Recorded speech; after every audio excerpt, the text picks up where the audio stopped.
Diyos sa magandang umagang ito. Naalala ko same time last year din, second Sunday, parang ako din speaker. Naalala ko that time, nandyan din si Hans. Sabi ko ba, lagi natataon sa akin, nandyan si Hans. Sabi ko, my English skills was being tested. Okay, so we'll try, okay? We'll try to... Ang hirap. Ang hirap. Regine, bahala ka na dyan. Ayan. Purihin ang Diyos. Yan, purihin po ang Diyos sa magandang umagang ito. Yan, nakakagalak po na madami-dami tayo. Ano po ngayong magandang umagang ito? At purihin ang Diyos sa katagumpayan ng bawat isa na nakasama sa araw ng pananalangin at pag-aayuno doon po sa Tagaytay. Yan. Ang lahat ng kapurihan ay tunay na sa ating Panginoon. Yan. Tayo po ay nasa pangilang linggo na ng taong ito. Pangalawa pa lang. Yan. Second pa lang. Mukha na po bang matagal? Madali daw yan. Mabigat na ba agad? Hindi pa daw, hindi pa. Yan. Purihin ng Diyos yan. So, our topic for this last Sunday pala, last Sunday, not just last Sunday, but sa buong taon natin ngayon is, ano nga po ang ating tema for this year? Trust and thrive. Yan. So, hindi pa napapalitan yung soaring high natin dun sa likod. Ano po? Yan. But our theme for this year is trust and thrive. At yan din po yung diniscuss ni Pastor nung ating oil anointing last Sunday, kung natatandaan po ninyo. At alam nyo po, kung maunawaan talaga natin yung patungkol doon sa tema, napakaganda po nung tema natin. Ano po? Pagtitiwala at paglago. Ano? Pagtitiwala at paglago. Yan. So, sa pasimula pa lamang ng pagpasok ng taon, we need to get it right. Okay? Kailangan malaman muna natin, kailangan maunawaan muna natin para meron namang mangyayari sa atin sa buong taon. Okay? Kasi, kung uunawain nyo, paano kayo makakapag-thrive or paano tayo lalago kung hindi tayo magta-trust? Tama ba? Kung walang pagtitiwala, walang pagta-thrive. Yan. At paano tayo magtitiwala sa ating Panginoon kung hindi natin nakikilala ang Diyos? Amen. So, sa pasimula ng taon natin, dapat yun muna yung ginawa natin. Ano? Dapat yun muna yung baon natin. Dapat kilala mo muna ang Diyos. Nang sa gayon, magkaroon ng pagtitiwala. At sa pagtitiwala ngayon, doon ka mag-thrive. Doon ka lalago. Yan. So, sabi nga, tayo kasi, di ba, tayong lahat sinusugo tayo ng ating Panginoon, sinusugo tayo ng ating leader, sinusugo tayo ng ating pastor ng pangangaral patungkol sa ating Panginoong Jesus. Pero, sabi nga po dito, ang totoo, minsan tayo yung kulang ng kaalaman patungkol sa ating Panginoon. So, dahil ginagamit tayo ng ating Diyos, dapat tayo muna, madami tayong kaalaman. Dapat puno muna tayo ng kaalaman for us to be able to share to other people kung sino yung ating ibinabahagi. Kasi hindi mo maibabahagi sa iba yung hindi mo naman alam. Okay? Yan. So, sabi nga dito, we need to remember you cannot trust someone that you do not know. Yan. Hindi mo mapapagkatiwalaan ng isang taong hindi mo kilala. Kung hindi po natin kilala ang ating Panginoon, how are we able to trust Him? Alright? So, dapat kilala natin kung sino yung ating pinagkakatiwalaan. Di ba pwede kasi sabihin natin, ay oo nga, narinig ko na yan, si Jesus, ganito daw yan. Ano? Ganito yan, sabi ni kapatid yan, katulad ng mga nagpatotoo dito sa may unahan, di ba? Sabi nga, okay, narinig mo sa kanya, ang Lord hindi nagpabaya, ang Lord hindi kailanman nagkulang sa kanya. Ay, ang galing ng Lord sa buhay niya. Kaya lang, sabi nga, di ba, napakagandang experience kung ikaw mismo yung makakapagsabi noon na ang Lord ganito siya sa buhay ko. The Lord is my provider, the Lord is my healer. Okay? Pinatutuhanan niya ng aking Diyos. Ano po? Sabi nga, doon sa aklat po ng mga Hope, nabanggit kasi ito doon sa fasting, ang ganda na ikaw mismo, sasabihin mo kung ano yung sinabi doon sa aklat ng Hope 42 verse 5. Anong sabi doon? Sabi doon, my ears had heard of you, but now my eyes have seen you. Diba? Ang sarap. My ears have heard of you, but now my eyes have seen you. Naririnig kita. Naririnig kita, Diyos doon sa iba, doon sa buhay ng iba. But then, ibang experience kasi kapag ikaw mismo naranasan mo. Amen? Yan. Purihin po ang Diyos sa magandang umagang ito. Ngayon pong umaga, inaanyayahan ko po ang bawat isa sa inyo na tayong lahat ay tumayo ng may paggalang sa pagbabasa ng salita ng ating Panginoon at mangyari pong makibukas kayo sa akin sa aklat ng taga-Efeso. Taga-Efeso, Kapitulo 2, talatang 1 hanggang talatang 10. Yan. Kung meron po kayong mga Biblia, mayari pong ibukas natin ang ating mga sandata sa aklat ng Efeso. At tayo pong lahat ay magsabi ng amen kung atin na pong natagpuan. Amen. Purihin ng Diyos. Basahin po natin ang may lumalabas na tinig sa ating mga labi ngayon na. Noong una'y patay kayo dahil sa inyong mga pagsuway at mga kasalanan. Sinusunod ninyo noon ang masamang takbo ng mundong ito at napailalim kayo sa prinsipe ng kasamaan, ang espiritong nagahari sa mga taong ayaw pasakop sa Diyos. Ang totoo, tayong lahat ay dati ring namumuhay ayon sa ating laman at sumusunod sa masamang hilig ng katawan at pag-iisip. Kaya't sa ating likas na kalagayan, kabilang tayo sa mga taong kinapupuotan ng Diyos. Subalit napakasagana ng habag ng Diyos at napakadakila ng pag-ibig niya sa atin. Tayo'y binuhay niyang kasama ni Kristo noong tayo'y mga patay pa dahil sa ating pagsuway. Naligtas nga kayo dahil sa kanyang kagandahang loob. Dahil sa ating pakikipag-isa kay Kristo Jesus, tayo'y muling binuhay na kasama niya upang mamunong kasama niya sa kalangitan. Ginawa niya ito upang sa darating na mga panahon ay maipakita niya ang di masukat na kasaganaan ng kanyang kagandahang loob sa pag-ibig niya sa atin sa pamamagitan ni Kristo Jesus 8. Sapagat dahil sa kagandahang loob ng Diyos, kayo ay naligtas sa pamamagitan ng pananampalataya. At ang kaligtasan ito ay kaloob ng Diyos at hindi sa pamamagitan ng inyong sarili. Hindi ito bunga ng inyong mga gawa, kaya't walang dapat ipagmalaki ang sinuman. 10. Sapagkat tayo nilalang ng Diyos, nilikha sa pamamagitan ni Kristo Jesus upang iukol natin ang ating buhay sa paggawa ng mabuti. Iyan ang layuning pinili ng Diyos para sa atin noong unang paman. Palagi pong pinagpapala ang pagkabasa ng salita ng Diyos tayo sa mandaling yumuko at humingi ng patnubay sa ating Panginoon. Hallelujah. Pinupuri ka namin Diyos, sinasamba dinadakila. Lord, niluluwalhati namin ang iyong pangalan. Kinikilala namin na ikaw ay nasa aming kalagitnaan.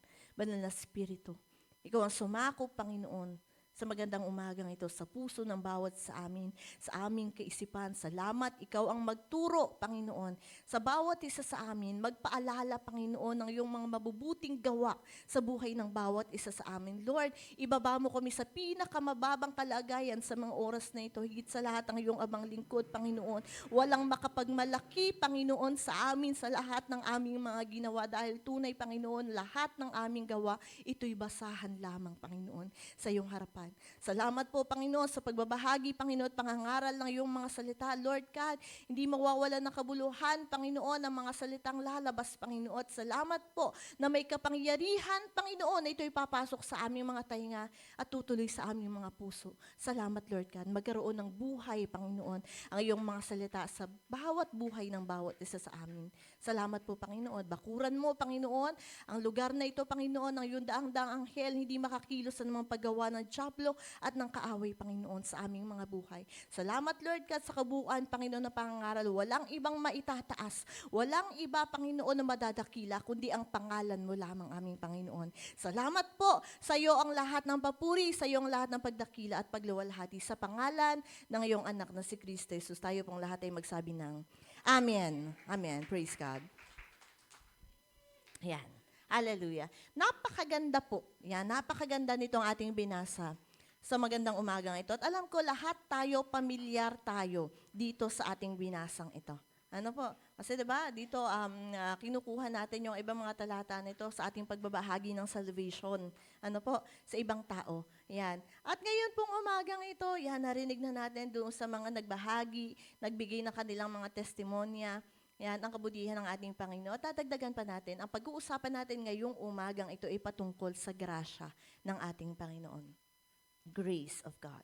Yan, sa ating mga buhay. Okay, so for us to truly appreciate this grace, yung grasya na natanggap natin sa ating Panginoon, we are going to talk about muna Yung tinatawag nating disease, sakit. Pag sinabi kasing disease, di ba, hindi siya maganda. Sakit, mapangit, ano po, yan. But then we need to talk about it kasi mas na-appreciate natin yung mga magagandang bagay kapag pinagdaanan natin yung mga mapapangit. Tama ba? Tama po, di ba? Kasi hindi mo ma-appreciate yung isang bagay kung hindi mo nadaanan yung hirap. Hindi mo ma-appreciate yung sabihin natin kagalingan kung hindi mo nadaanan ang sakit. Hindi mo ma-appreciate ang kasaganaan kung hindi mo nadaanan yung kawalan. Alright? So, ngayong umaga, bago tayo tumuloy or bago natin pag-usapan yung grasya ng Panginoon na natatanggap at nararanasan natin, pag-usapan muna natin yung mapangit na kalalagayan natin noon. Okay? So, aklat po ng Efeso, Kapitulo 2, talatang 1. Sinimulan siya ni Apostol Pablo na ilarawan yung pangit na kondisyon or kalalagayan nating mga tao. At ang sabi po sa RTPV version yan, yung ginamit na salita yan, yung nakikita nyo. Yung ginamit na salita doon para ilarawan tayo ay patay. Yan po ang sabi, patay. Yan yung pagkakadescribe sa bawat isa sa atin. Yan. Ano nga po sabi, tayo daw ay patay. Sulyap nga po sa katabi ng isa. Kung malaman kung tama yung sinabi ni Apostol Pablo, mukha po mabatay. Yan. Hallelujah. So, sa panahon natin ngayon kasi halos lahat na nararamdaman ng mga tao, ng mga sakit, meron ang sabihin natin counterpart na gamot eh. 'Di ba? Kunyari, masakit ang ulo mo, anong iinumin mo? Paracetamol, 'di ba? Biogesic, 'di ba? Sabi nga ni John Lloyd, ingat, 'di ba? Sabi yan. So, lahat ng sakit kapag high blood ka, iinom ka ng iba't iba sa losartan, catapres, amlodipine, talagang dami, di ba? Yan. So, kapag ikaw ay may diabetes, di ba? Kaya nga meron mga nag-i-insulin, di ba? Yan, metformin, yan. So, lahat ng mga sakit ngayon, sabi nga, ay meron ng counterpart na gamot. Yan. Maraming programa or maraming mga sabihin nating mga sa cellphones natin, 'di ba, yung mga apps na nagawa to cater our needs, 'di ba?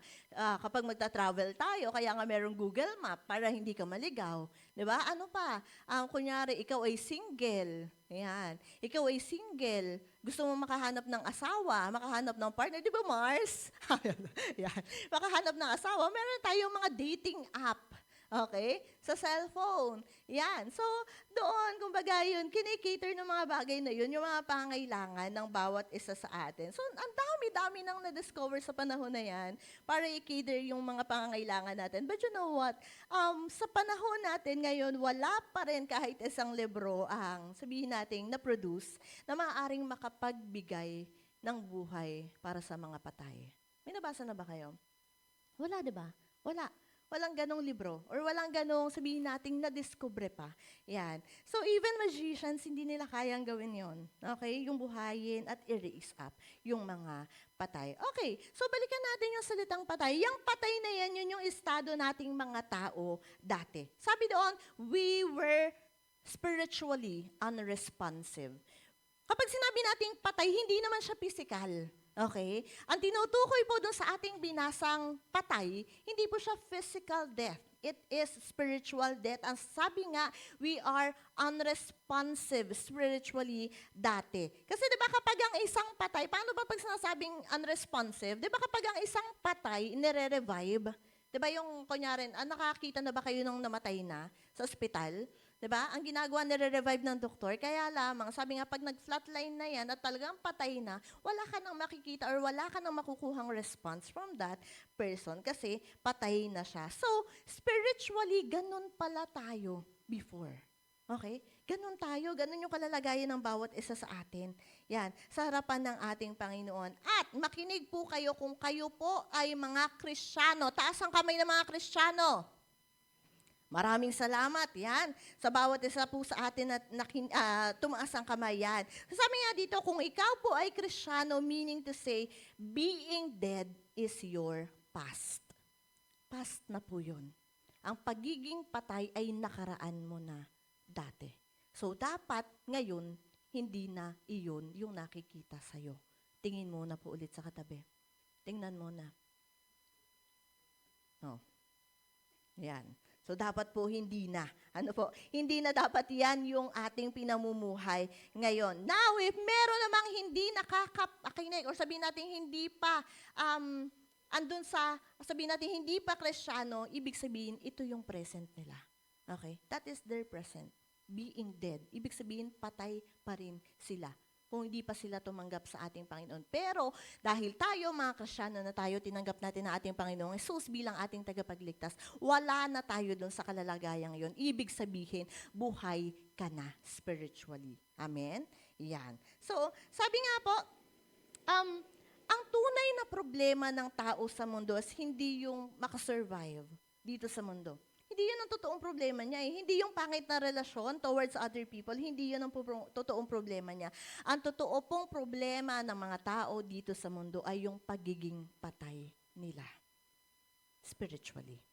Okay? Bakit? Because in Ephesians 4 verse 18, nasabi po doon, wala silang pangunawa dahil sa kanilang kamangmangan at kanilang katigasan ng ulo, wala silang bahagi sa buhay na kaloob ng Diyos. Akala kasi talagang hindi maunawaan yun ng mga walang pagkaunawa or sabihin natin hindi Kristiyano. Kasi para sa kanila talagang parang maliit na bagay yun eh.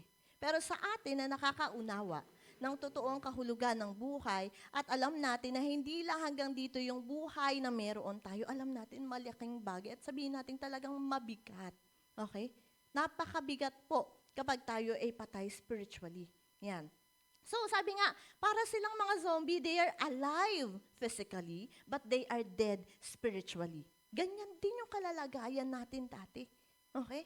Tayong lahat, patay tayo, para tayong mga zombie, lumalakad lang, pero ang totoo, patay tayo deep inside. Okay? Yan yung kalalagayan natin dati. Yan. Kasi we are separated from the life of God. Yan. So, di ba yung mga tao ngayon sa labas, sabihin natin yung mga hindi nakakakilala kasi sa ating Panginoon, sabi nga dito, kahit anong gawin mo, yan, they don't have the ability to respond. Yun yung sinasabi nating hiwalay or separated from the life of God. Yung kahit, di ba, tayo, iniluluhod natin sa panalangin, yan, sabi nga dito, kahit anong haplos mo, kahit anong iyak mo, kahit anong pakiusap at pigpipilit natin to explain to them the love of God, wala talagang nangyayari. Bakit? Because they are, sabi nga dito, separated from our God. Now, sabi nga dito, how come andun tayo sa patay na kalalagayan na yon? Alam nyo itong sermon na to, hindi na to bago sa atin. Okay? Hindi to bago sa atin. Ito narinig na natin matagal na panahon na. Kaya lang dapat maunawaan natin eh. Okay? Kailangan maunawaan natin talaga kung anong ibig sabihin or paano tayo naligtas. So, paano tayo sabihin natin dumating doon sa kalalagayan na yon na tayo ay namatay. Yan. It's because sabi nga po sa unang talata na ating binasa dahil tayo ay makasalanan. Okay? Kaya ka namatay, it's because ikaw ay makasalanan. Yon po ang sabi. Yan. So, sabi dito, at maging malinaw po sa ating lahat na kaya tayo patay ay dahil tayong lahat ay ipinanganak na makasalanan. Lahat po tayo, innate yan sa atin, nung tayo ipinanganak, makasalanan na tayo. Bakit? Dahil po ng ating mga ninuno na si Adan at si Eva. So sabi nga, hindi ka nagnakaw or hindi ka pumatay, kaya ka naging makasalanan. Okay? Then after sa kakapatinuring na patay, hindi po. Tayo po ay ipinanganak ng makasalanan because we inherited at doon palang patay na tayo at yun yung dahilan kung bakit nakakapagpatuloy ka or naging patuloy yung pagkakasala natin. Okay? Na-inherit natin yung kasalanan yun. Kaya, tuloy-tuloy yung naging kasalanan at nakakagawa tayo ng pagkakasala. So, ang salita po kasing kasalanan or sin is, merong other term na tawag sa kanya is hamartia or hamartia. Yan. Na ibig sabihin is missing the target. Yun pala ibig sabihin kapag sinabi natin kasalanan. Okay? Ang ibig sabihin niya is you miss the target or you miss the mark. Kasi alam niyo ba yung target? Yung kapag nagda-dart kayo, di ba meron yung pinaka bullseye, yung sa gitna, na yun yung gino-goal mo? Okay? Yan. So, yun po yung natawag nating target. Yan. So, kapag sinabing kasalanan, you miss the mark or you miss the target. So, ang pinag-aralan ko siya, according to my study, when you say sin, ang totoong biblical daw na ibig niyang sabihin is that the failure to hit God's target. Okay? Pag sinabing kasalanan, yun pala yun. Okay? You failed to hit God's target. Kasi ang Diyos meron siyang target. Meron siyang goal sa buhay ng bawat isa sa atin. At kapag hindi natin nagawa yon, hindi natin nasunod yon, sabi nga dito, you sin. Nagkakasala tayo. Yan. Now, alamin natin, ano ba yung target ng Diyos sa buhay ng bawat isa sa atin? What is the aim of God for us? Yan. Di ba nababasa naman natin na tayong lahat ay nilikha para saan? Para sa Diyos, di ba? Nilikha tayong lahat para sumamba sa ating Panginoon, para mag-glorify sa ating Diyos. And sabi nga dito, sa mas pinadaling salita, ikaw ay nagkakasala when you fail to glorify God. Okay? Nagkakasala ka when you fail to glorify God. It is coming short of glorifying God. Yun yung kasalanan. Alright? Minsan kasi, alam niyo po, ang alam lang natin, akala natin, ang kasalanan lang is yung mga ginagawa natin na tingin natin na hindi kalugod-lugod sa Diyos. Di ba? Totoo naman, ay nagkasala ako, nagnakaw kasi ako. Ay nagkasala ako, ganito kasi yung ginawa ko. Nagkasala ako, ganito yung ginawa ko. Yan. Yan yung tingin natin sa pagkakasala. But then, sabi po dito, alam niyo ba, sin has much more to do with what you don't do than what you do. Ulitin ko po. Sin has much more to do with what you don't do than what you do. Ang kasalanan po ay hindi lang issue ng kung anong maling ginawa mo, kundi kung ano yung mga tamang bagay na hindi mo ginawa. Kasi 'di ba sa Biblia, ang daming nakasulat daw na dapat nating gawin. 'Di ba? Ang daming nakasulat na dapat nating sundin.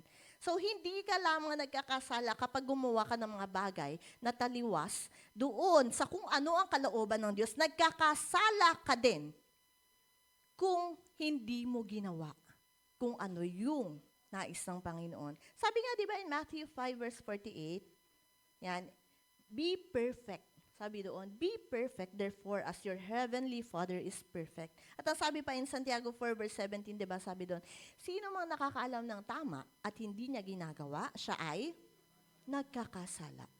So kung yung tamang gawin, hindi mo ginawa, you are sinning.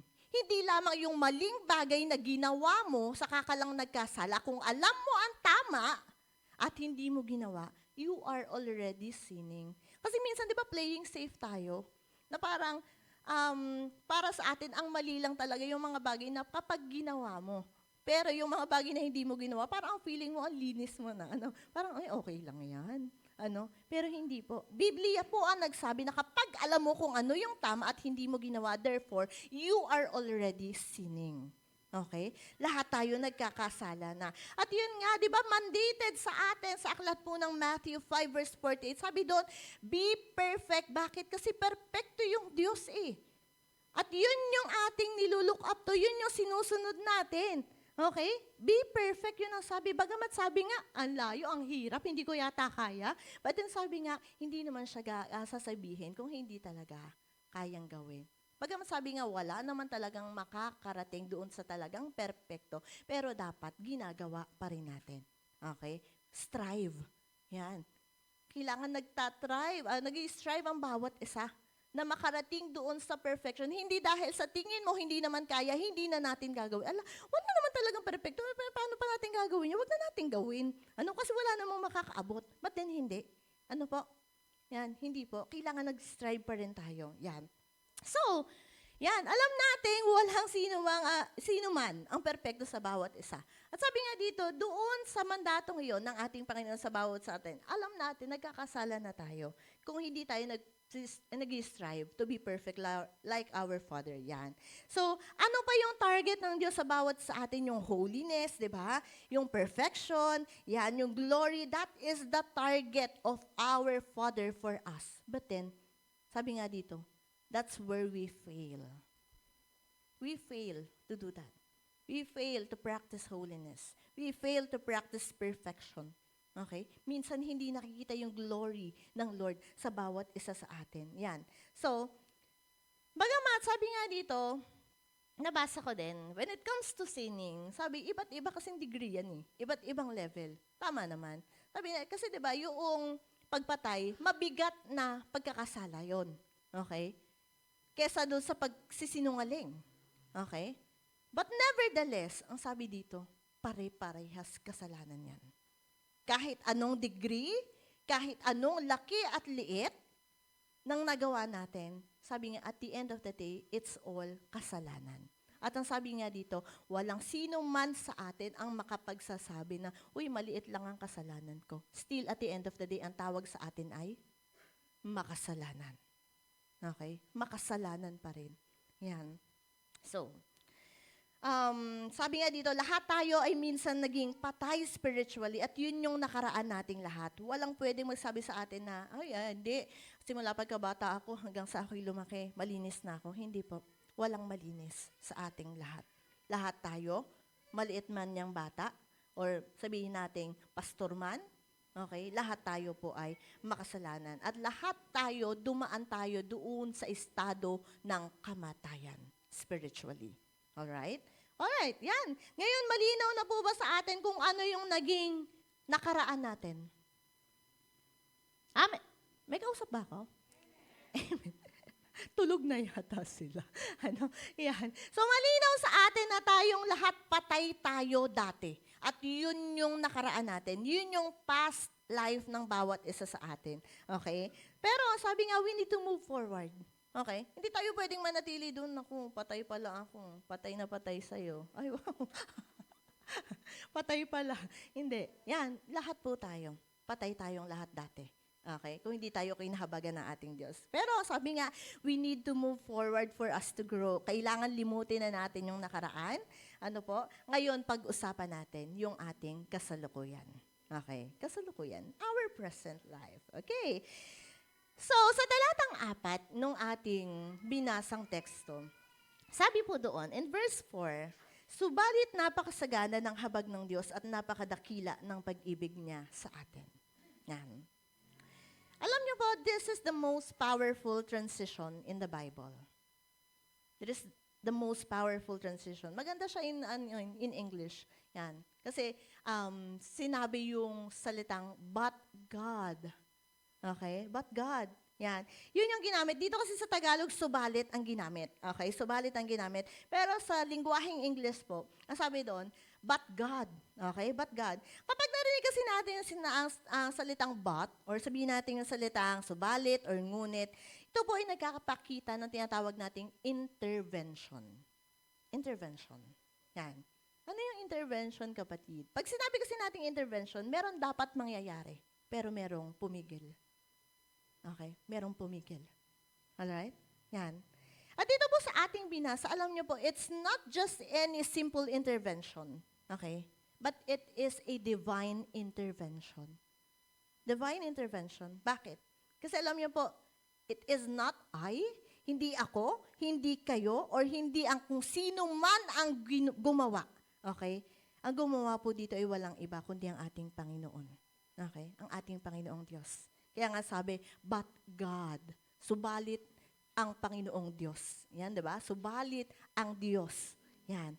It is a divine intervention. Nag-intervene ang Diyos. Okay? Nag-intervene ang Diyos sa atin. Okay? Meaning to say, sabi nga dito, tayo, di ba, lahat tayo, pinahawakan natin at pinananampalatayanan natin that God rescued us. Tama ba? Sino dito ang mga naligtas? Di ba tayo, niligtas na tayong lahat? Yun yung faith natin. Okay? At ang sabi dito, yung rescue na yon na nangyari, it happened to us not because we did it. Okay? We were rescued not because we did it, not because any of us wanted it to happen, but it happened because God initiated it. Okay? Ang Diyos ang gumawa ng paraan. Di ba? Sabi dun sa kanyang mga salita, subalit napakasagana ng habag ng Diyos. Hindi naman sinabi, napakasagana, napakabait ni pastor. Di ba? Walang nasulat po doon ang sabi, napakasagana ng habag ng Diyos. Okay?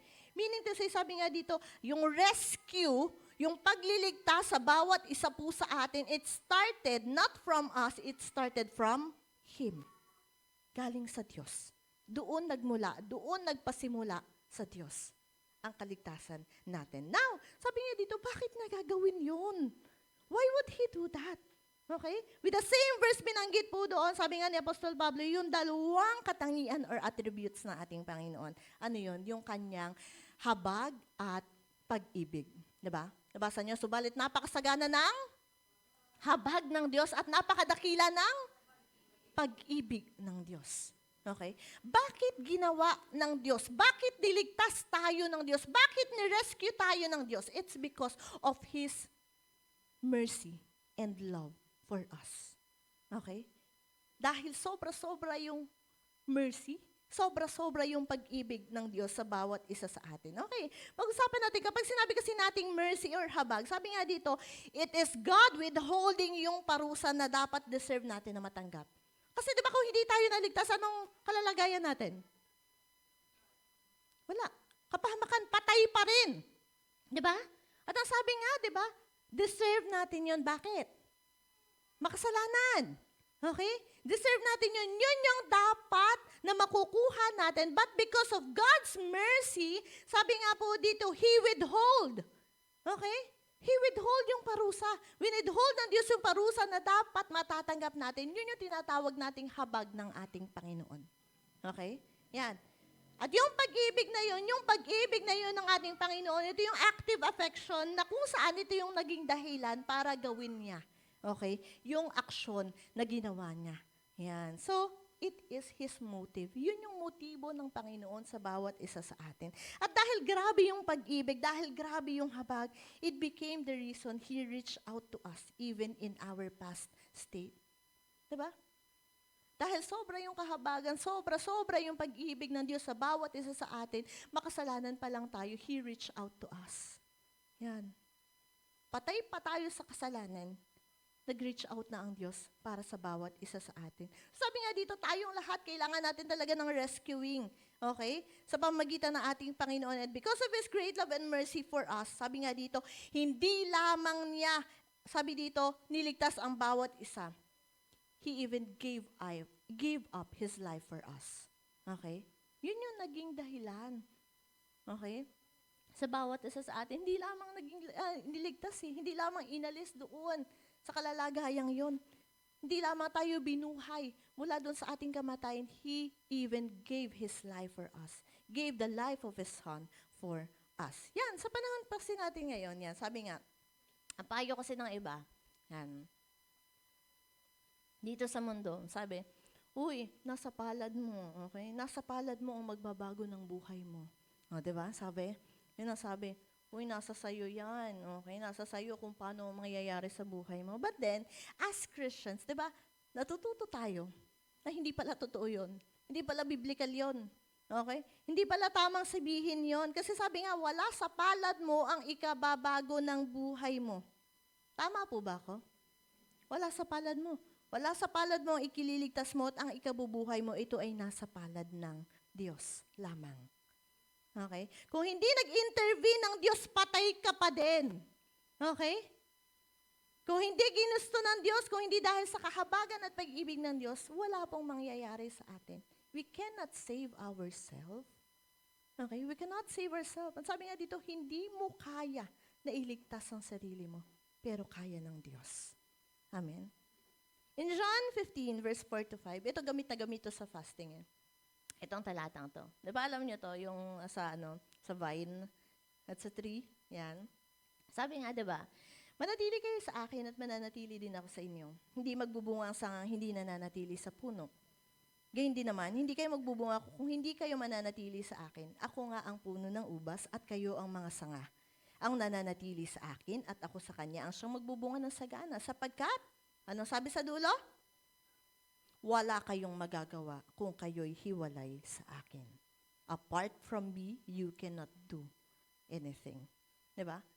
Yan. Meron doon, sabi nga, malinaw tayo ay mga sanga sa ating Diyos. Nakaugpong sa ating Panginoon. Sabi nga, hindi nga tayo yung original na sanga eh. Di ba? Hindi naman tayo talaga yun. Pero dahil grabe, grabe yung pag-ibig ng Diyos na kahit hindi naman tayo dapat ililigtas. Pero dahil grabe, okay?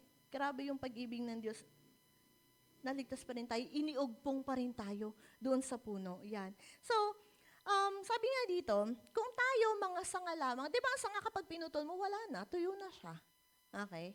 Tuyo na po siya. Yan. Kapag wala siya, kapag sabihin natin, hindi siya nakakonected sa isang puno, try nyo, putulin nyo sanga, tapos hayaan nyo lang siya. Mamaya, pagkikita nyo, tuyo na siya.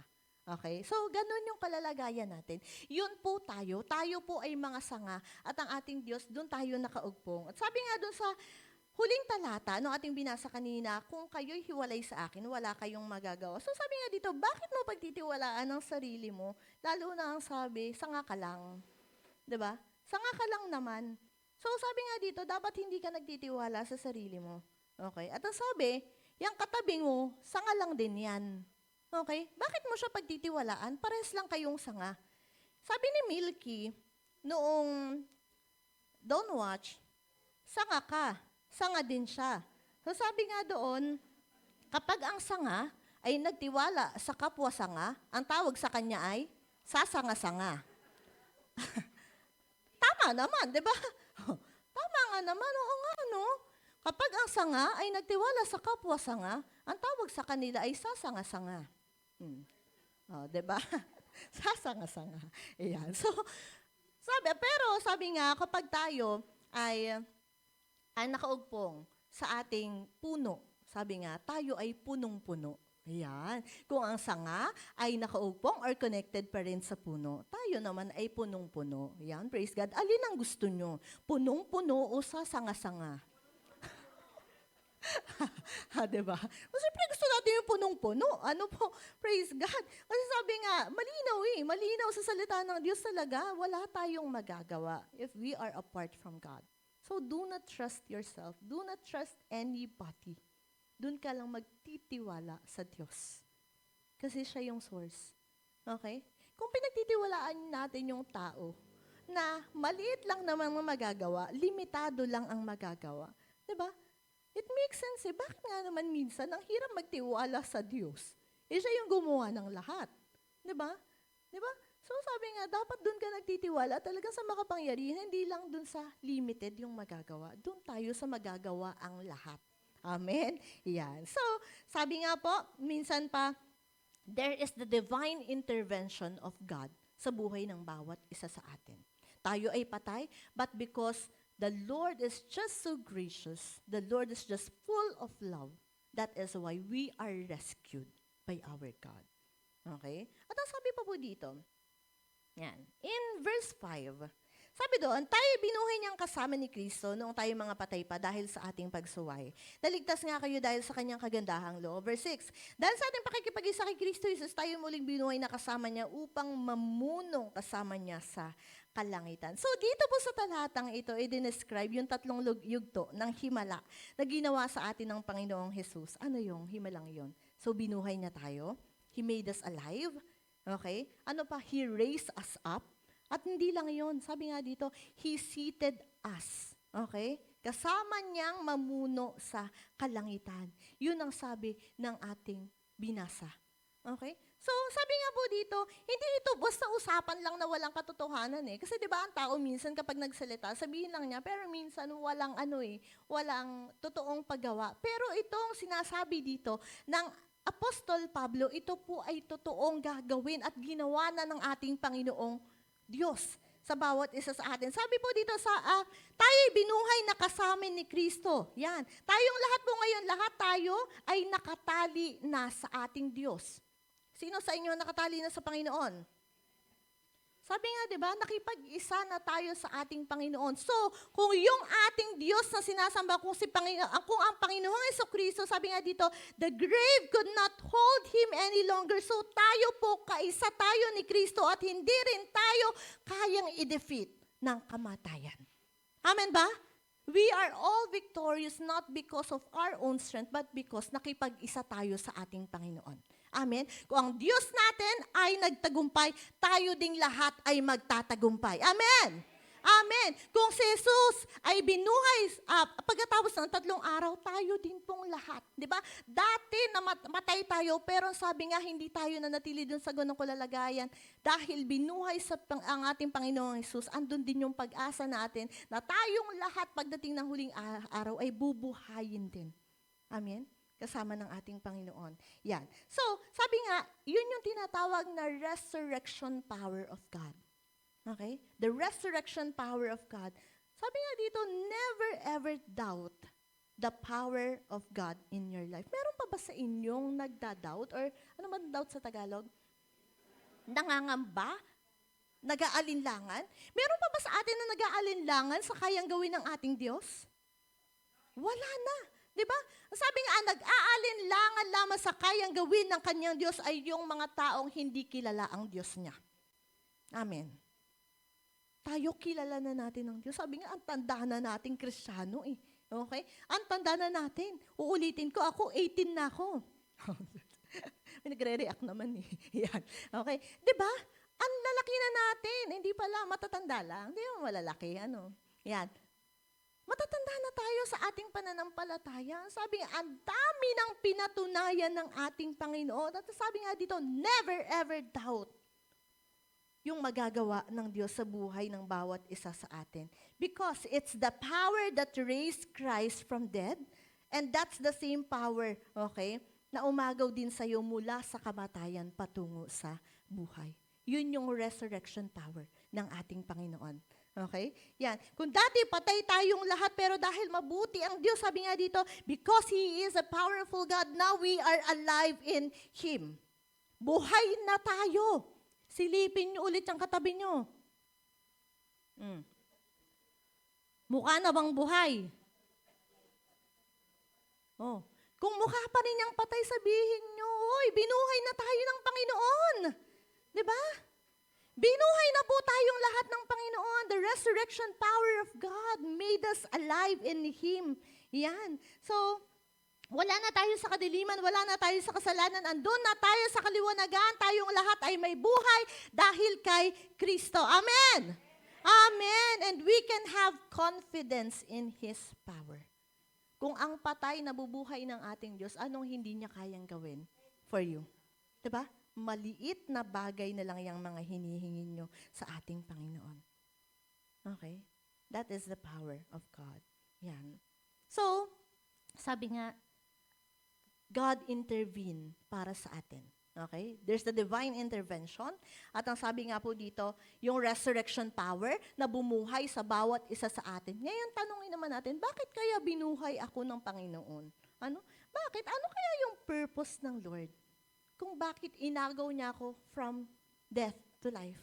Kung bakit andito na ako ngayon sa kaliwanagan at wala na ako sa kadiliman? In verse 6, sabi po doon, to verse 7, dahil sa ating pakipag-isa kay Kristo Jesus, tayo yung muling binuhay na kasama niya upang mumuno kasama niya sa kalangitan. 7, ginawa niya ito upang sa darating ng mga panahon ay maipakita niya ang di masukat na kasaganaan ng kanyang kagandahang loob sa pag-ibig niya sa atin sa pamamagitan ni Kristo Jesus. I would like to read it in NIV version. Sabi po doon, Ephesians 2 verse 7, in order that in the coming ages, He might show the incomparable or surpassing riches of His grace, expressed in His kindness to us in Christ Jesus. Malinaw na sa atin that we are saved. We are snatched from the darkness. Hindi lang dahil wala, but because there is a purpose. Merong dahilan ang Diyos kung bakit Kanya iniligtas muli. Hindi lang para dumami ang tinatawag na Kristiyano. So, sabi dito, ano yung pangunahing dahilan ng Diyos, bakit Kanya binuhay mula sa kamatayan? Yan. Sabi nga sa talatang 7, ulit-ulit doon. So sabi nga dito, so that in the coming ages, He might show the immeasurable riches of His grace. Take note of that, ha? Ginawa niya ito upang sa darating na mga panahon ay maipakita niya ang hindi masukat na kasaganaan ng Kanyang kagandahang loob. At sabi nga, hindi siya basta sinabing grace. Sabi doon, ang hindi masukat, incomparable. Okay? Di masukat na kasaganaan. And that is God's purpose for you, kapatid. Okay? Hindi ka pinuhay or hindi ka binuhay ng ating Panginoon para lang hindi ka mapunta doon sa dagat-dagatang apoy. Niligtas ka una't higit para maipakita sa'yo, maipakita sa akin, maiparama sa bawat isa sa atin ang di masukat na kasaganaang kagandahang loob yan, ng ating Panginoong Diyos. Nararanasan nyo ba? Thank you, Edralyn. Ranas siya ni Edra. Amen? Pero alam ko lahat tayo nararanasan natin, nararamdaman natin yung tinatawag na amazing grace ng ating Panginoon. Di ba kaya nga sa Tagalog meron tayong kinakantang sukdulang biyaya. Okay? Yung sukdulang biyaya ng ating Panginoon. Binuhay ka ng Diyos para maiparanas sa'yo yung sukdulang biyaya at kagandahang loob niya. That is the reason kung bakit hanggang ngayon buhay ka pa. It's because nararanasan mo yung grasya ng ating Panginoon. Amen? Amen. Praise God. Yan. Sabi nga po dito, alam nyo, napakabuti ng ating Panginoon. Kasi nung pinatawad niya tayo sa ating pagkakasala, sabi nga doon, hindi lang yun yung ginawa niya. Okay? Hindi lang pagpapatawad sa mga pagkakasala natin na ginawa ng ating Panginoon. But what's even more amazing is that He goes beyond. Okay? He goes beyond that. Hindi natapos sa pagpapatawad at pagkabuhay sa atin ang ginawa ng ating Diyos. Okay? Sabi nga yung mga dating anak ng kadiliman, ginawa niyang mga anak niya. Yung dating madumi, di ba? Hinugasan na ng ating Panginoon. Sabi nga, He clothed us, sabi nga dito, dinamitan niya tayo ng napakaputi. Sabi nga doon, whiter than snow. Wala na yung karumihan. Yun yung ginawa ng Diyos sa buhay ng bawat isa sa atin. And He did that all because of what? Because of His immeasurable grace para sa bawat isa sa atin. Okay? Sabi nga, di ba? Minsan magmamalaki tayo, siguro mabait ako, kaya ako pinili ng Lord. Pero hindi. Sabi nga, hindi dahil mabait ka, uy, yung aking anak na yun, parang ano siya, okay siya, iligtas ko nga to. Sige, piliin kita. Hindi. Hindi ganon. Hindi po ganon ang pagkaligtas sa atin ng ating Panginoon. At sabi po sa talatang 6, He gave us seat in the heavenlies. Yun po ang sabi in English, okay? He gave us seat in the heavenlies. Mga kapatid, yan. Kung tunay na tinanggap natin ang Panginoong Diyos sa buhay natin, then you have secured your seat in heaven. Amen? Amen. Kung totoong tinanggap mo ang Panginoong Jesus, you have already a secured seat in heaven. Kasi minsan, di ba sa church, kapag may mga upuan, kapag ang daming tao, makikipag-agawan ka pa. O hindi, ako dito. Para tayo nagtitrip. Di ba pag trip to Jerusalem, tawag ang balyakan di ba? Tulakan para sa 100. Di ba? Para sa 100.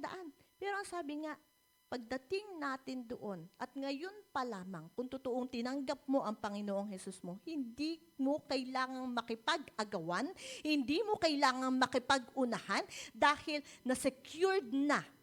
Okay? You have already secured your seat in heaven through Christ Jesus. Amen? Sa pamamagitan ng pagtanggap natin sa Panginoong Jesus bilang ating tagapagligtas. Yan. At ang sabi pa dito, hindi ka lamang basta tao. Kasi dito, 'di ba, marami ng may mga dual citizen na daw, 'di ba? May mga triple pa nga 'di ba? Iyan. But sabi nga dito, nung tinanggap natin ang ating Panginoong Jesucristo bilang ating tagapagligtas, hindi ka lang basta tao, hindi ka lang basta naging tao, you are now a citizen of heaven. Amen? Hindi ka lang basta, ako'y tagasala, ako. Natapos na doon. But then, hindi na yun ang pinanghahawakan natin. Okay? Alam natin na pagdating ng panahon, hindi tayo dito mamumuhay. Doon tayo sa piling ng ating Ama. Amen? Yan. So, praise God. Sabi yun sa Philippians 3 verse 20. Now, being a citizen of heaven, ano bang ibig sabihin noon? Yan, dito pa ako sa mundo Paano ba maging citizen of heaven kahit andito pa tayo sa mundo? Sabi dito, opo, nandito pa tayo. It's because God has still a purpose for our lives. But then, sabi nga dito, pag sinabi kasing heavenly citizen, kailangan yung isip natin, it should exist in God's domain. Okay? Ano ibig sabihin nun? Paano kapag sinabing our mind should exist in God's domain? Yung isip mo dapat ay hindi na nakasentro doon sa kung ano yung pamumuhay dito sa mundong ito. Okay? Bilang tagalangit, ang isipan mo dapat ay nakasentro sa mga bagay na panlangit na. Alright? Yan. Sabi nga dito, okay, tag-alangit na ako. Ibig sabihin, nauunawaan ko na wala man akong matanggap or sabihin natin, wala man akong malaking bahay dito, ang pagpapala ko andun na sa langit. Okay? Hindi man ako ganun kasagana dito, ang pagpapala ko andun na sa langit. Okay? Dahil taga-langit ako, palagi kong kakausapin ang aking amang nasa langit. Okay? Palagi kong kakausapin ang Banal na Espiritu, palagi kong kakausapin ang aking ang Panginoong Jesus. Yan. At lahat dapat ng ginagawa ko ay hindi na para dito, kundi para doon sa langit. Amen? Yun po yung sinasabing kailangan ng isip natin should exist in God's domain na. Okay? That should be the mind of someone who has a heavenly perspective. Nasisiyasat natin ang ating mga sarili, tama ba? Alam natin sa sarili natin, ganun na ba ako? O baka ang iniisip ko pa rin, yung dito, kailangan mayaman kami, kailangan madami pa rin akong pera, kailangan ganito, ganyan. Hindi. Okay? If you are a heavenly citizen, ang iniisip dapat natin ay mga bagay na panlangit na at hindi na nakasentro lamang sa mga ginagawa natin dito sa lupa. Alright, balik tayo, immeasurable. Yan, immeasurable. Yun yung salitang ginamit ni Apostol Pablo, diba? To explain the grace of God. Immeasurable. Yan. Hindi simpleng, sabi nga kanina, hindi simpleng sinabing grace. Yan. Andun yung salitang immeasurable. Sa ibang version po, ang sabi sa kanya, surpassing. Yan. But what he really meant when he said that is, sabi nga in Ephesians 3, verse 14 to 19, kapag sinabing immeasurable, it is unfathomable. Unfathomable. Okay? Hindi maabot ng isipan ng tao. Yun yung grasya ng Panginoon. Hindi mo masukat, hindi mo mabilang. Okay? Yun yung grace ng ating Panginoon. Sabi nga dito, His grace is outstanding, it is extravagant, it is beyond our comprehension, it is overflowing, it is amazing. It cannot be measured. Yun yung grasya at kahabagan ng Diyos sa bawat isa sa atin. Kasi sabi nga, di ba, merong mga credit card na walang limit? Pero ang sabi, meron ba mga ganon? Yung mga black card daw na sinasabi. Oo. Yan. Pero ang sabi nga, lahat ng bagay dito sa mundo na ma-maxed out. Ibig sabihin, dumadating siya doon sa quota ng pagkagamit sa kanya. But then, sabi nga, yung grasya at habag ng Diyos, hindi siya na ma-maxed out. Hindi mo sabihin, ay, quota na ako sa grace ng Lord for today. I'll sleep na tomorrow again. Hindi. Kasi sabi nga, di ba, sa aklat ng Panaghoy, di ba? Ang kahabagan ng Diyos, ang pag-ibig ng Diyos ay bago sa bawat umaga. Di ba? The steadfast love of the Lord never ceases. His mercies never comes to an end. It is new every morning. Alam niyo, pinakanta siya nung nagsisermon si Milky.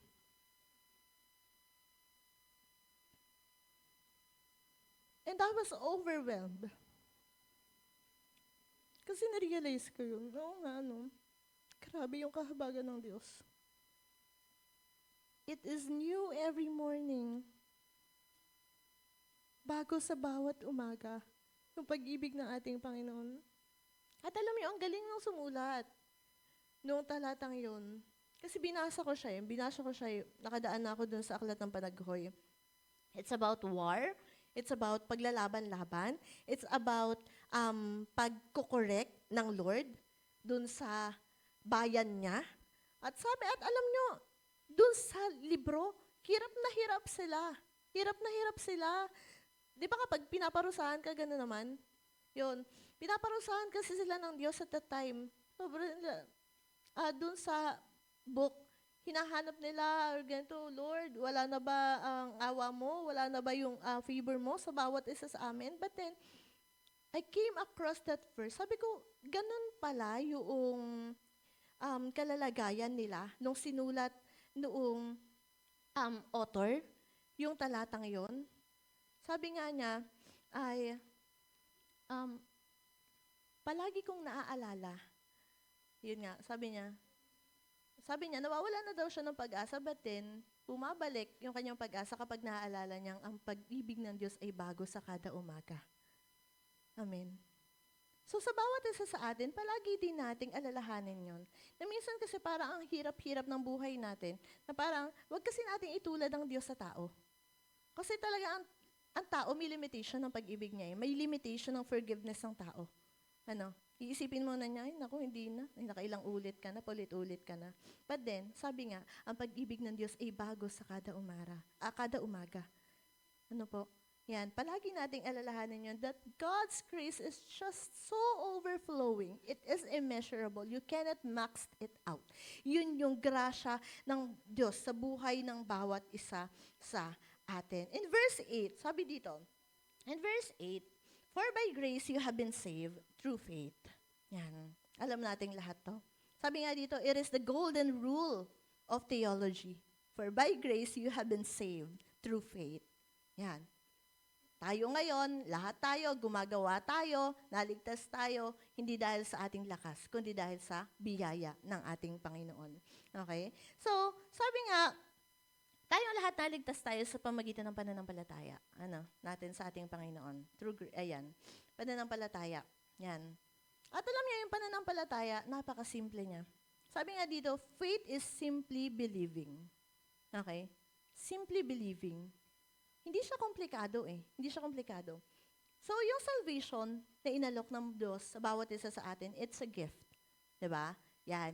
Sa ating pagbabahagi, sa ating paghayo, di ba ginagamit natin to, binabahagi natin sa mga tao na ang inaalok natin na ito po ay regalo ng Diyos. Regalo ng Diyos sa bawat isa sa atin. Sabi nga, salvation is not of ourselves, it's a gift from God. Bakit? Kasi nga sabi dito, kung pwede mo naman palang pagtrabahuhan, yung salvation na yun, ang tawag sa kanya ay sahod. Hindi po siya regalo. Okay? Kung pinagtrabahuhan mo yung kaligtasan na nakamit mo, ibig sabihin sahod mo yan. Hindi yan regalo. But then sabi nga dito, wala tayong pinagtrabahuhan doon sa kaligtasan na binigay sa atin ng Panginoon. It is simply a gift from our God. Okay? At sabi nga dito, it's not of work kasi kung siya ay pinagtrabahuhan natin, magyayabang tayo.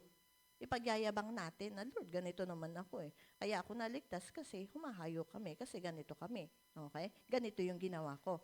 Okay? At ang sabi nga doon, na kanino yung glory kung ganon? Nasa atin. Okay? But then hindi yun yung gusto ng Panginoon. Okay? God wants the glory.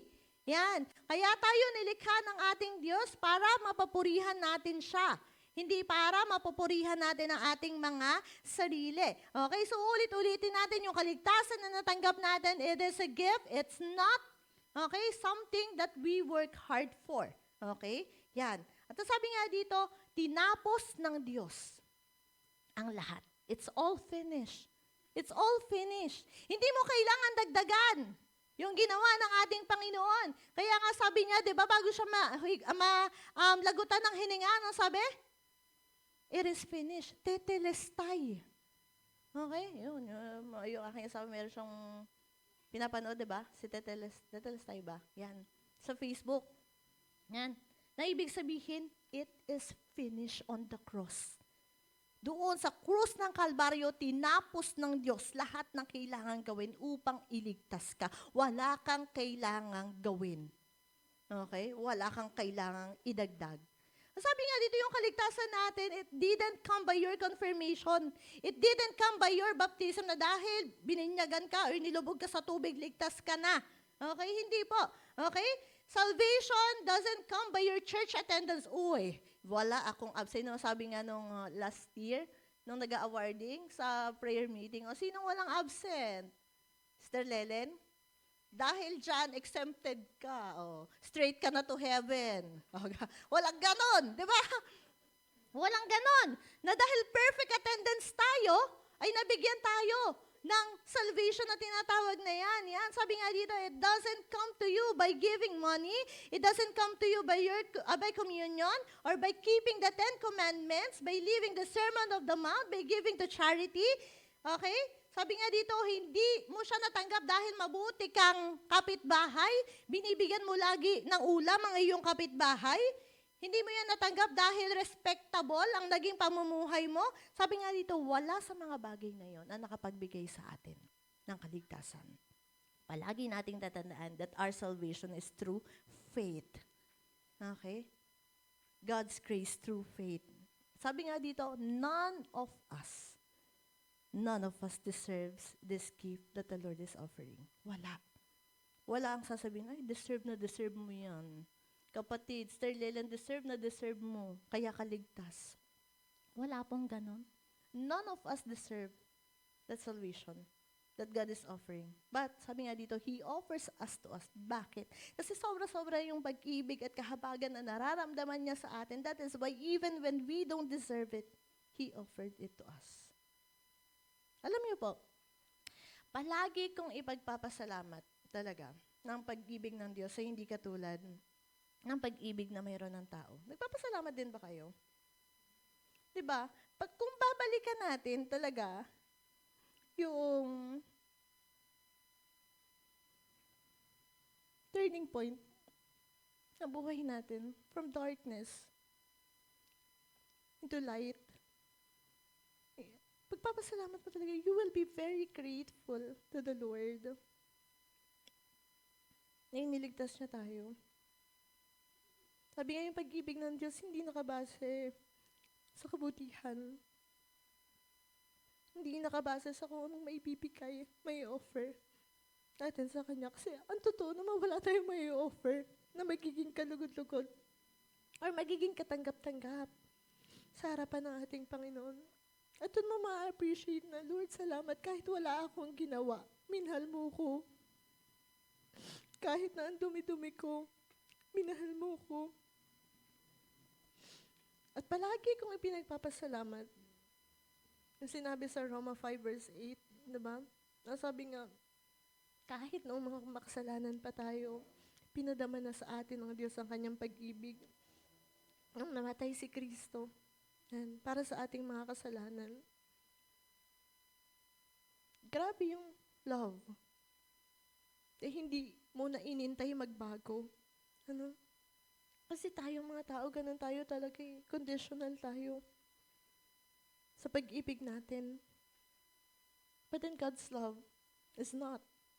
Okay? God's love is not. Hindi niya inintay na tayo, piliin muna natin siya bago niya tayo iligtas. Maaaring tayong mga tao, when it comes to dying, diba? Thank you so much. Maaaring sabihin natin, okay, sige, I will choose to die for my family. Para sa pamilya ko.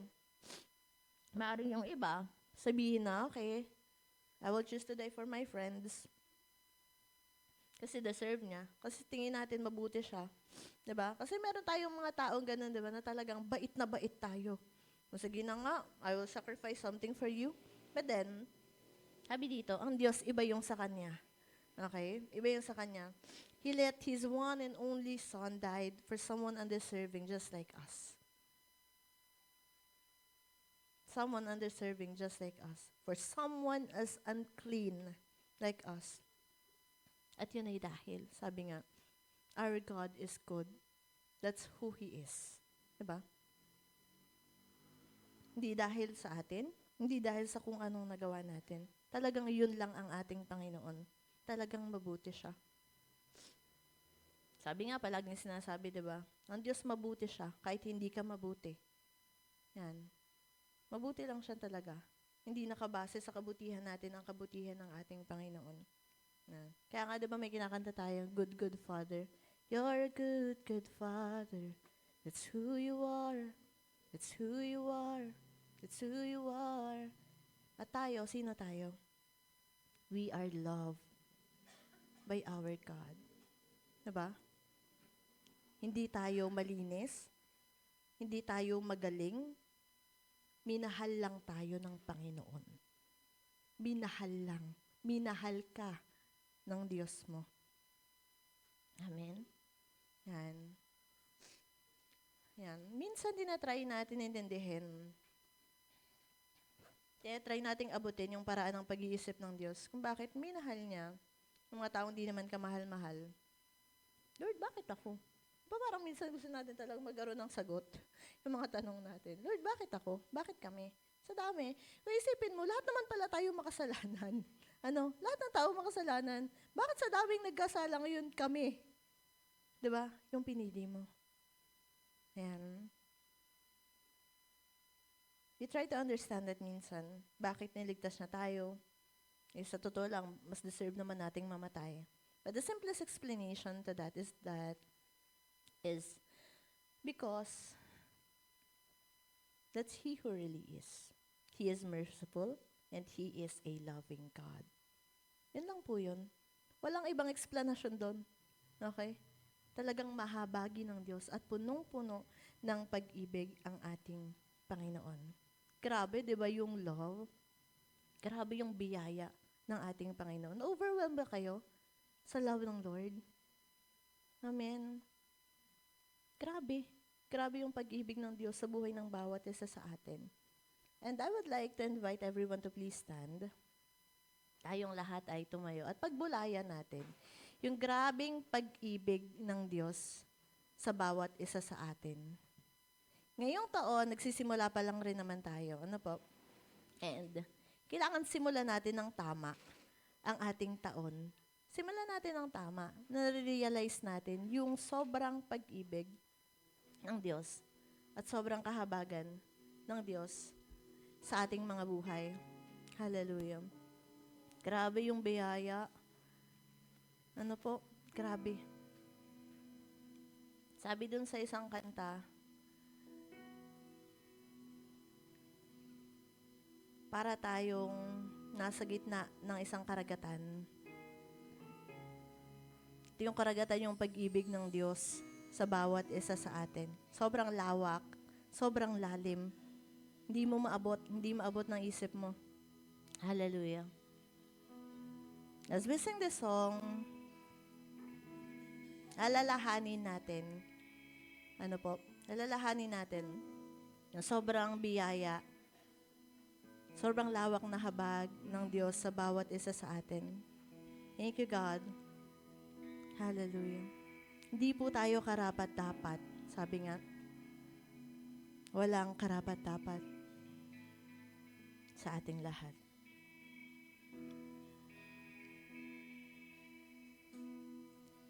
Habang hindi karapat-dapat, pagkukulan ng habag at wagas mong pagsinta. Habang walang kakayanan, habang walang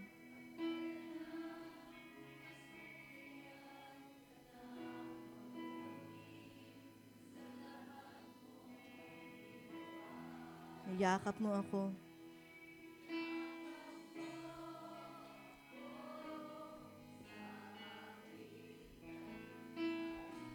Inibig mo ako nang di kayang tumbasan. O Diyos ng katarungan at katwiran na kahit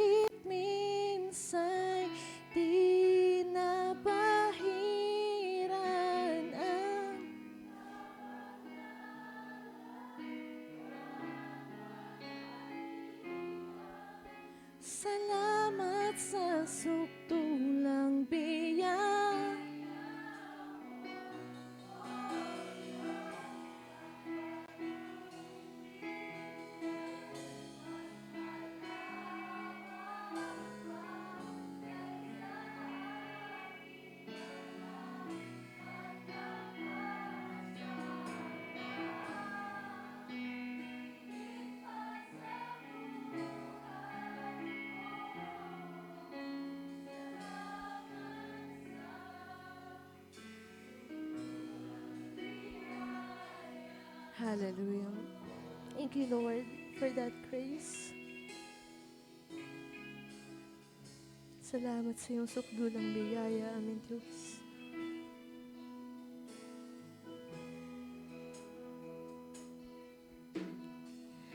Ang walang salang manunubos, makunang parusang nararapat sa akin. Anong habag? Anong habag sa tulad ko'y ikaw ang iyong katwiran at ako'y patawarin. Niyakap mo ako sa aking karumihan. Inibig mo ako nang di kayang tumbasan. O Diyos ng katarungan at katwiran na kahit minsan di na mahiran ang kabanalan, kalwalhatian. Salamat sa sukdulang biyaya mo, O Diyos ng pag-ibig na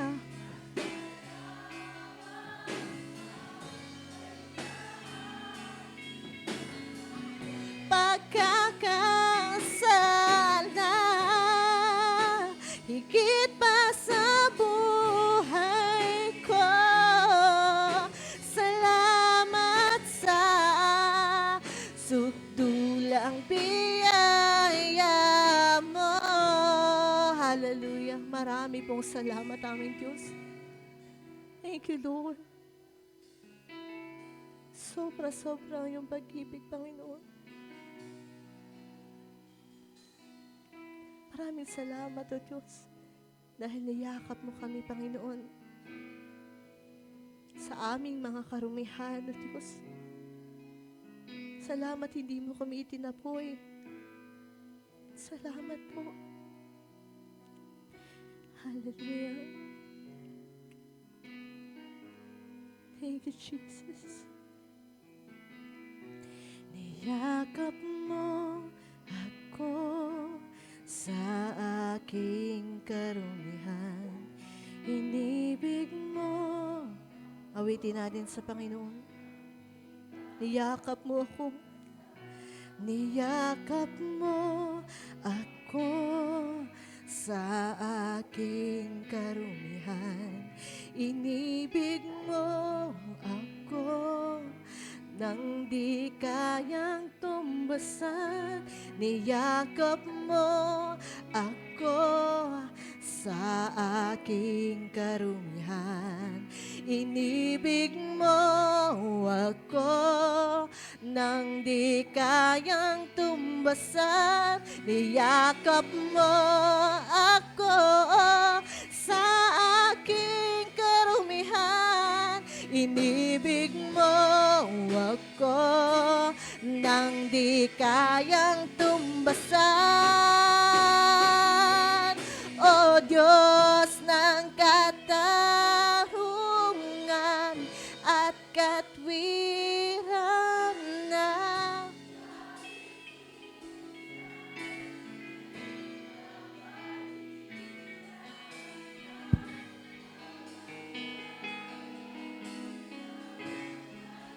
salamat, O Diyos.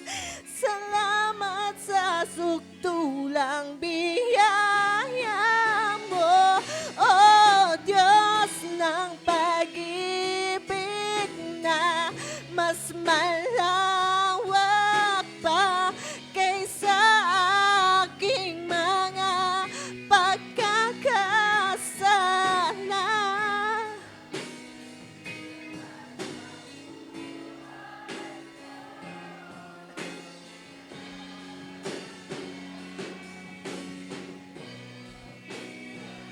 O Diyos ng katarungan at katwiran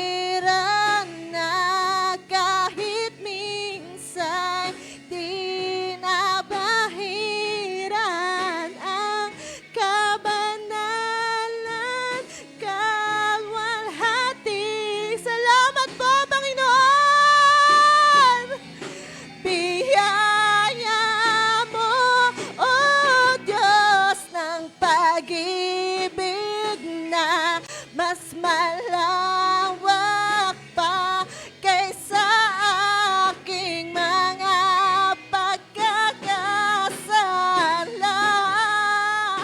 Higit pa sa buhay. Let's continue to sing it to the Lord. O Diyos, O Diyos ng katarungan at katwiran,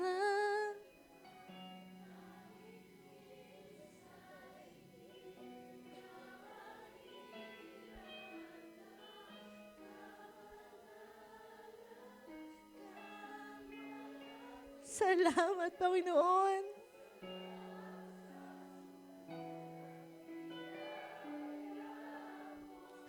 O Diyos ng pag-ibig na kaysa aking mga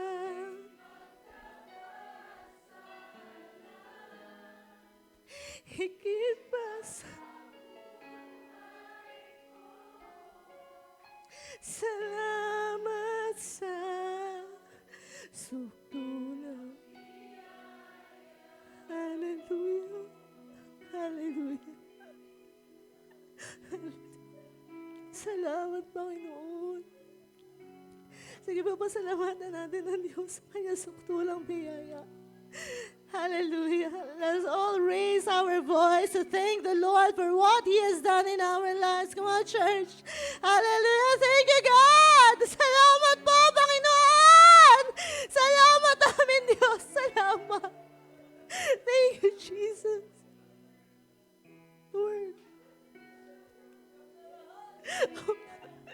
We don't deserve any of this, oh God. Walang karapat dapat tumanggap ng lahat ng ito, Diyos.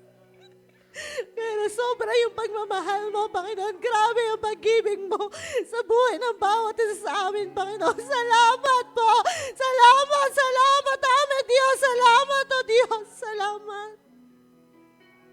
Thank you, Jesus. Yes, papuri ay sa'yo, Panginoon. Patuloy natin dalhin. Thank you, God. Thank you, Jesus. Hallelujah. Hallelujah. Hallelujah. Sige po sa ating mga pasalamat. Simulan natin purihin ang ating Diyos. Hallelujah. Come on, open your mouth to worship God. Hallelujah. Hallelujah. Hallelujah. Yes. Pasalamatan natin ang Panginoon. Purihin natin ang Diyos. Hallelujah. Come on, na lahat ng may labi magpupuri sa ating Panginoon. Because He deserves the praises from His people. He deserves all the worship from us. Hallelujah. Come on. Hallelujah. Hallelujah. Hallelujah. Hallelujah. Hallelujah. Bukas po natin ating mga labi sa pagpupuri sa Panginoon. Glory. Glory. Glory. Hallelujah. Hallelujah. Hallelujah. Purihin ka, Panginoon. Dakilain ka. Come on, church. Hallelujah. Hallelujah. Hallelujah. Hallelujah. Dinadakila ka namin, Diyos. Niluluwalhati sa iyong kabutihan, Lord. Napakabuti mo sa aming mga buhay. Napakabuti mo, Panginoon. Maraming pong salamat. Salamat po. Maraming salamat. Thank you, Lord. Thank you for your grace, O God. Thank you, Jesus. That as we start this year, Lord, salamat po na patuloy na pangahawakan namin ay yung pag-ibig, Panginoon, sa bawat isa sa amin. Salamat palagi naming aalalahanin, O Diyos, that as we go our way, O God, sa taong ito, Lord, yun yung sandigan namin. Ang pag-ibig mo, ang kahabagan mo, O Diyos. Thank you, Father God. sa sobrang lawak na pag-ibig na patuloy na pinagkakaloob mo sa bawat isa sa amin. Thank you, Jesus. Maraming salamat. Salamat sa iyong sukdulang biyaya, Diyos. Thank you for laying your life down for us. Thank you, Jesus. Thank you, Lord. Lord, walang hanggang pasasalamat. Walang hanggang pagdakila. Walang hanggang pagluwalhati sa iyo, aming Ama. Hallelujah. Thank you, Jesus. Hallelujah. Thank you, Lord. Everything that we are experiencing now, all the favors, oh God, all the blessings, all the hardships, oh God, Lord, alam namin, this is all part of your plan, Panginoon, sa bawat isa sa amin. Upang sa gayon, Lord God, maipakita mo, Panginoon, ang kasaganaan ng iyong kahabagan sa bawat isa sa amin. At patuloy, Panginoon, patuloy kami manghahawakan, O Diyos, na Ikaw ay Diyos. At alam mong lahat, Panginoon, ang pinakamainam sa buhay ng bawat isa. As we continue to thrive, O God, sa taong ito, alam namin, Panginoon, Ikaw ang kasama ng bawat isa sa amin. Thank you, God. Together we will flourish, O God. Together we will grow as your church because we know that you are with us. Salamat na ang pinagtitiwalaan naming Diyos ay Diyos na hindi bumibigo at palaging kumakatagpo, Panginoon, sa lahat, O Diyos, sa lahat ng naisin namin, Panginoon, na naayon sa iyong kalooban. Salamat po, Diyos. Salamat. Salamat po, Panginoon. Palagi kaming mananahan sa iyo lamang. Sa iyo lamang, aming Diyos. Salamat po, Panginoon. Sige po, palakpakan natin ating Panginoon. Thank you, God. Thank you, Jesus. All the glory, all the praise, all the honor, O God, ay sa iyong pangalan lamang, aming Panginoon. Salamat po. Maraming salamat, aming Diyos. Sa iyong lahat ng papuri at pagdakila.